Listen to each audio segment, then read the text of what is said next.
it just seemed a lot of things around me were just kind of falling apart, or like I had no control over everything. Like my worth was kind of at level zero at the moment.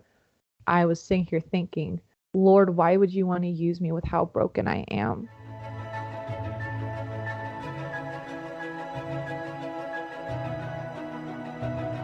No matter where we are in our walks of life, we all struggle with purpose and identity.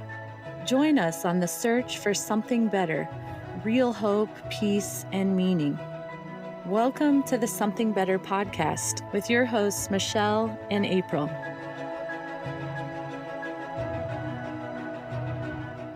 Well, hi, everyone. We're so glad that you joined us today for the next episode of the Something Better podcast. We have a fun guest for you today. Her name is Orion Childers. She is a college student studying ecology, and she's been navigating her senior year during a global pandemic. Orion today is going to get personal with us in this episode and open up about some things she's battled, such as an eating disorder and social anxiety, and how she's found true joy in the process of overcoming it all. And she's going to share more with us in just a little bit. So we're so grateful to have you share your story with us today, Orion. Welcome to the show. Hi, sweet. Thanks for having me. You're welcome. Well, I gave you a brief introduction, but could you share a little more about your background with our listeners? Which university are you attending? And just share a few more details with us. Yeah, absolutely. Currently, I'm a student at UNT, and I grew up in De Leon, Texas, technically, though I moved around a lot growing up, but I call that home. And something that people usually know about me is that I'm really big into bird watching and just like birds in general. And my favorite bird is a brown pelican. I didn't know that. I love that. That's so interesting. How did you get into bird watching? My ecology class, we had a lab where we went out one day. We got to go out to a nature preserve almost every week for a field trip. And one time we went out there to go bird watching to just take a bird count and stuff, and I fell in love with it. And also, my TA who taught the class was really into birds, and so she would always talk about them as well. Wow, that's awesome. All right, well, let's get started. I want to hear a little more about your background and growing up. So, could you share what your family dynamics looked like? Did you have any siblings? Help us kind of understand your background. Yeah, absolutely. I first want to preface of just like everything I have to say. I love my family dearly. They are amazing people, and like I've seen God grow them so much.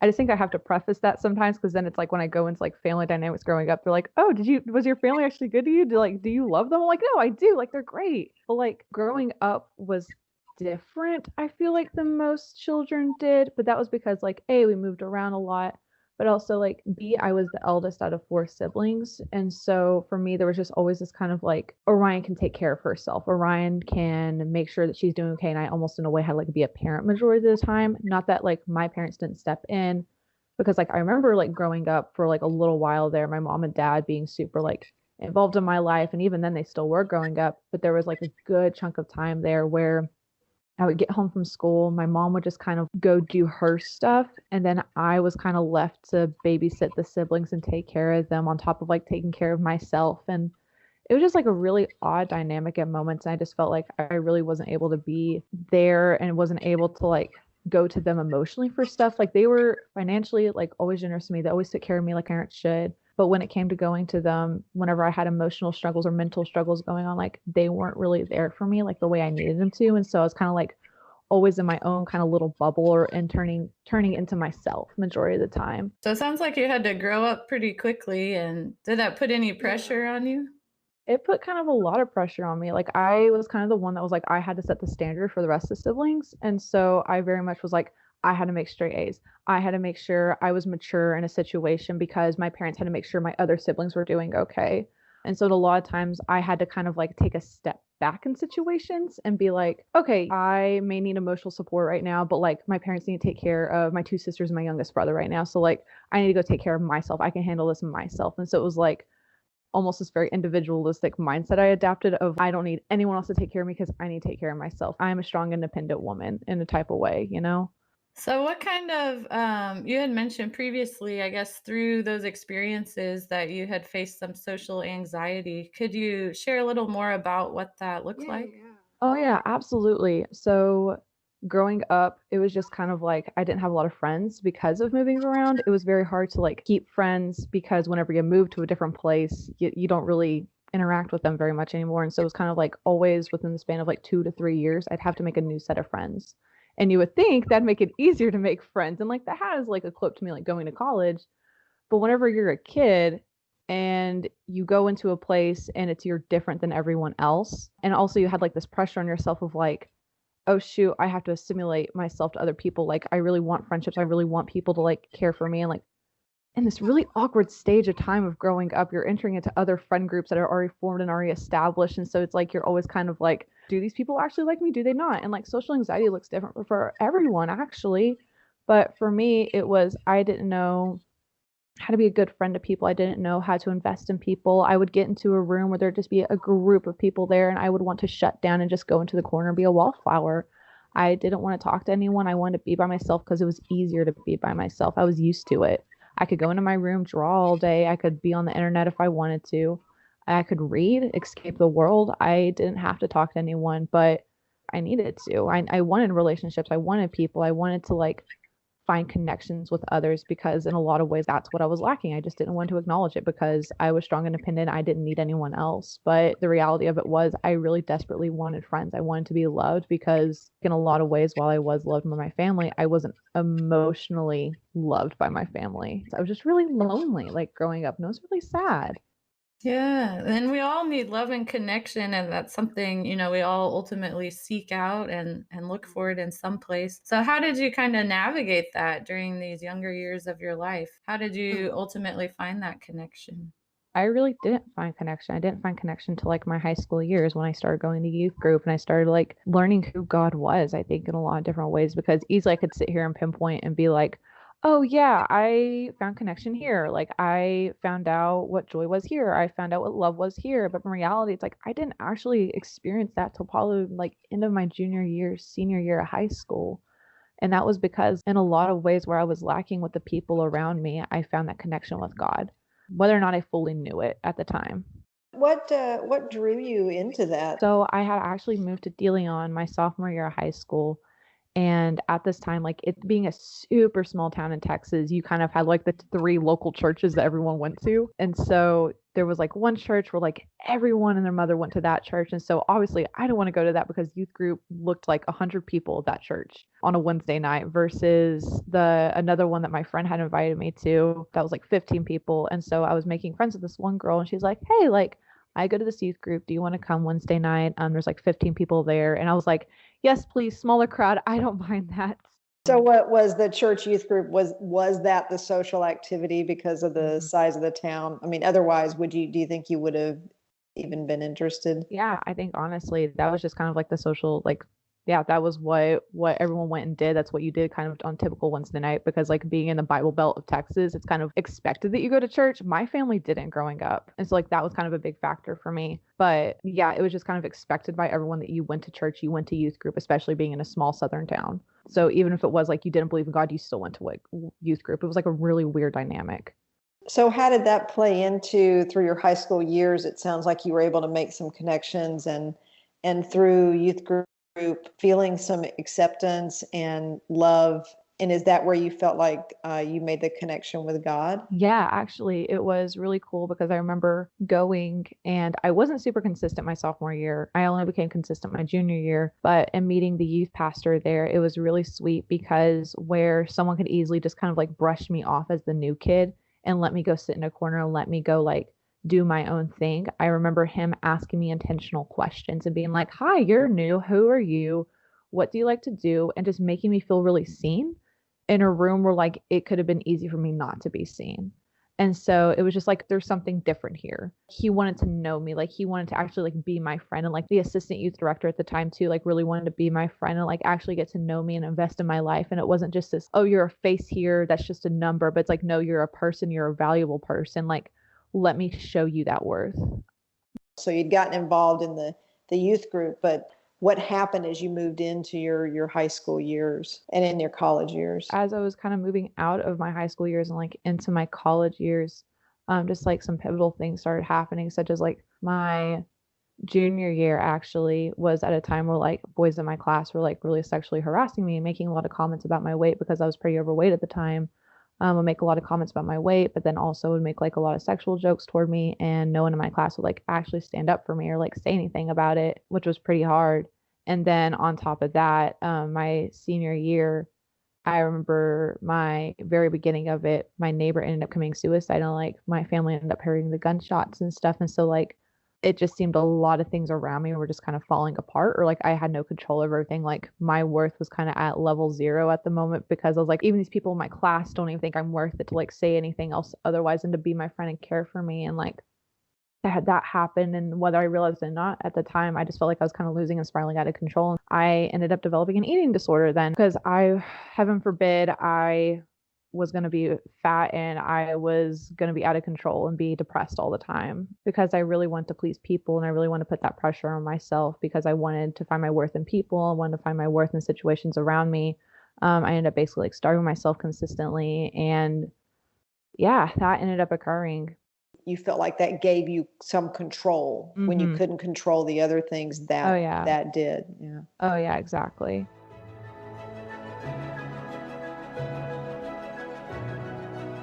We love our listeners and learning more about you. So if you enjoy listening to today's episode, please share your feedback with us. And you can do that by going to somethingbetter.us/podcast. You'll find it at the bottom of the page. We have a form. You can fill that out, ask questions, or leave any comments. And it would be helpful if you're loving it, if you would take a screenshot of today's episode on your phone, share it on social media, and tag us in a post so you can share it with a friend. And don't forget, we would love to have a rating, hear your review, or have you subscribe so that you're notified of each new episode. What happened after that? I mean, it sounds like in terms of your spiritual journey or what you thought about God, how did that come into play with all of this, or had that just gone all by the wayside? It was kind of crazy because like my junior and senior year, I had no knowledge of God. Like my thought process of who God was and the idea of who I thought he was like this giant deity in the sky. Like I had no biblical scriptural knowledge of him at all. And so I remember being at youth group like my junior year, and we were going over a lesson and we were kind of talking about the Pharisees, which were like the Jewish leaders at the time. And I was thinking like, oh my gosh, is this a species? Is this a disease? And so like it wasn't that I wasn't pursuing a relationship with God. It's because like my parents and like people around me weren't actually modeling for me what it looked like to pursue a relationship. So at this moment, I was absentmindedly reading my Bible and going to youth group and calling myself a quote unquote Christian. So it's like I had a lot of head knowledge, but not any heart knowledge for who God was. And so like going into college, I remember getting involved with my college ministry and like participating in small groups and having someone older than me like invest in me and start a Bible study with me like one-on-one. It was weird because all these little connections I had been missing, all of a sudden like a gap having closed my freshman year of college where I had these people loving me regardless of the baggage I was bringing to the table for them. I was learning of like the character of God and who he actually was and who he says he is and how he never changes and how steadfast he is, and how like I was dealing with pride and dealing with my worth being in my image and like people pleasing, and like how I was letting my anxiety rule me at times or even my depression rule me at times. And then all of a sudden how he would close that gap and be like, no, like you're worth something to me. I say I am your father. I am your Abba. I love you and I care for you. And so just all these things happening. And so like I decided to finally like make Jesus Lord of my life like my freshman year and wanted to be baptized. But it was really odd because there was all these things with baptism that I didn't really understand. And like I had like my family's view of baptism, which is like you don't have to be actually baptized in water because that's like really showy at times. But then like God called me into that. And so I decided to be obedient into it, was baptized. And it was really crazy because after my freshman year, it just seems like things got a lot worse. I still hadn't talked to people about my eating disorder. I kind of sat there and was like, no, I don't have an issue, because I was sitting there eating 1,000 calories a day at max, like 1,200, I think, at max. And I was working out 4 times a week for several hours on end. I had dropped like 40 to 60 pounds probably within the span of 5 months. And so it was just kind of really crazy, but I refused to acknowledge it because I thought I had it under control, quote unquote. But then it was like in knowing Jesus and him calling me out of that and being like, no, actually you have an issue and you need to call people into this. Like you need to rely on community. You need people to like come into this with you. Like my sophomore year, I decided to open up about it and finally like get help that I needed. So I went to counseling and I talked to my roommates at the time. And I talked to like the people that were discipling me at the time. And they were really gracious and really loving and like giving me resources and meeting me with so much grace and meeting me with so much mercy, which again, like is major characteristics of God and who he is. And at that time, I remember just like a week after I had finished up counseling for that. And they were like, yeah, like you seem to have a handle on this now. Like you're good to go. You don't need this anymore. I remember getting a call that my grandma had cancer. And then a couple of weeks later, a call that she passed away. And that just kind of like threw my family into shambles and sent me into a spiraling of depression. And it was just honestly the worst year of my life. It got to the point that like I was also leading a small group at the time. And I was sitting here thinking, Lord, why would you want to use me with how broken I am? Because I loved my grandma a lot, and to like deal with grief in this really sudden way around the holidays was just really hard for me. And just getting out of feeling like I had a control over my eating disorder and all of a sudden just kind of falling or resorting back into it a little bit was just really hard. I remember getting to the point that I was even like thinking about suicide and like toying around with those thoughts. Not that I had a plan or anything, but I legitimately thought about like what would it be like for my roommates to walk into here and I'd be dead. And it was just really hard, but it was really sweet to see like God's grace in the midst of that and reminding me of how he uses broken things and how like he delights in me and finds joy in me even when I don't find joy in myself or in the situations around me. Thank you for sharing. I mean, you've definitely been through a lot. And as you've shared these obstacles that you're facing, it sounds like having not grown up knowing about God or going to church or anything as a young person, that there's kind of been a thread throughout your life of you're seeking connection and relationship, and people had reached out and invited you to youth group and some other things. Yeah. And kind of through that brokenness, as you said, it's almost created this need or desire to want to know God, or maybe a curiosity around him. What would you say was really the turning point when it wasn't just head knowledge? Yeah, I believe there's a God out there, but like you said, you wanted to ask him to be the Lord of your life. It's crazy because the moment I was like, I want to know more about God wasn't necessarily the moment that I was like, I want to make him Jesus Lord. I want to make Jesus Lord of my life. That didn't occur. It was like my junior year of high school. And I remember going on a retreat, and the theme of that weekend was being rooted in the word of God because he desires a relationship with you. And I remember that all occurring and that being like, okay, shoot, maybe I want to give this God a chance. Like, I believe he's out there, but like, maybe we can figure more out about this. And I remember that just kind of being a springboard into my relationship with him and like, kind of being like, I'll give him a chance. And then like my freshman year, it's crazy seeing how like God pursued me through people. And that was the biggest thing lacking in my life was like people pursuing me and loving me for who I was. And so it was like, there wasn't ever this turning moment of like, yeah, this is it. I'm going to make Jesus Lord of my life now.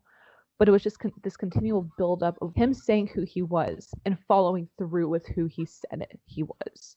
As it says, I think in Isaiah, like no word comes out of my mouth and returns to me in vain. He's kind of proven true in my life with that over and over and over again.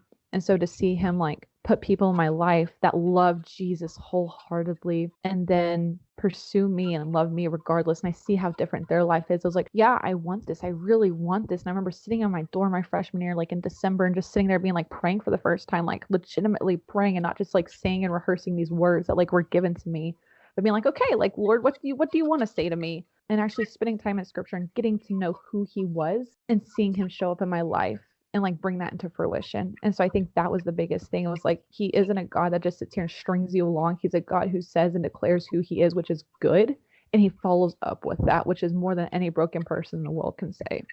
Yeah, it definitely sounds like he met you exactly where you were at, and I love how you worded that. He met you through people, and I know a lot of people listening can relate to, I'm sure, different aspects of your story, different struggles. And so, if someone listening is currently in a cycle of a struggle, are there any practical tips that you could encourage them with on how to take the next step with that? I would honestly just say, first thing first, like talk to people about it. Whether it be someone in your life, if you know someone who loves Jesus in your life, talk to them. I would say that's like your first option.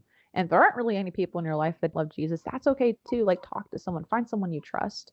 Honestly, like if you are struggling with anxiety, if you're struggling with depression, if you're struggling with the eating disorder, if you're just struggling with anything, it is good to talk to someone about it because we're not meant to do things on our own. And that's the biggest lie I bought into growing up was I can do this on my own. And honestly, if like you don't even have someone that you can go to, you can always reach out to someone like obviously something better, but also you can just Google search for a therapist in your area. There's a lot of different Christian nonprofits that provide therapy and counseling within different areas. I know at least in the Denton, Texas area, there's a good 2 or 3 nonprofits around here that offer therapy, and if not, UNT also offers stuff. That is such great information, Orion, because I think people that I've talked to in the past, they don't know that there are ways to get to people that can help you. So let's say they don't have any support in their life. And so I do think it's so important for people to know that those resources are there. You can find them. Go to Google. That's where we do our ministry online. And so I think there are ways to find in your local area people to help. So I'm really thankful that you shared just a little bit of your story. And I do believe so many people can relate to that control issue, no matter how it manifests and how they might try to have control in their life. But just the things that you said, I think are so important in your whole journey. So thank you so much for sharing that with us. Yeah, absolutely. Thank you guys for giving me an outlet to share that. If you, as our listeners, if you can relate to Orion's story and you're searching for your true purpose and identity, we would love to chat with you. At Something Better, we do believe there is a God with a master plan for your life, and you don't have to be the one in control. God is there for you. And if you want to learn more about who he is, you can go to somethingbetter.us/podcast and just click the Learn More button to read about who God is and how you can know him, just like Orion was sharing with us today. And we would really love for every guest that we have on to share one verse or scripture passage from the Bible, and you shared a little bit. But Orion, what's one that you would like to share with our listeners? One Bible verse I've always held close to my heart is Joshua 1:9, which says, "Have I not commanded you? Do not be afraid nor dismayed, for the Lord your God is with you always." And basically, that was just one that I held close to me, during my time of depression. It's even something I have now. He doesn't necessarily suggest I rest easy in him or that I follow him or I trust him. He's literally commanding that I trust him and make sure, to remember that he's the one that's in control of things, not me. I love that rest easy. That is so hard for us to do, isn't it? We tend to rest in anxiety and worry and sleeplessness. And so yes. I love that verse too. That's wonderful. That is a testament of my life. Where can our listeners connect with you online if they'd like to hear more of your story? Yeah, absolutely. They can find me on Facebook or even Instagram. Facebook is literally just my name, Orion Shoulders, and then Instagram is Alexandria, the little underthinky, whatever that's called, Orion. Okay. Underscore. That's what they're called. Alexandria _ Orion. Welcome to my life. I think we all feel that way. Orion, thank you so much for joining us. And for our listeners, if you enjoyed today, as April said, give us a review, pass this on. We would love for others to be able to be encouraged. And we just love for everyone to join us for our podcast at somethingbetter.us/podcast.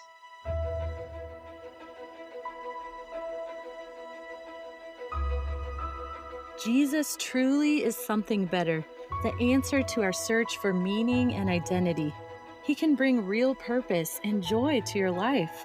We'd love to help you get to know him. So connect with us online at somethingbetter.us/podcast.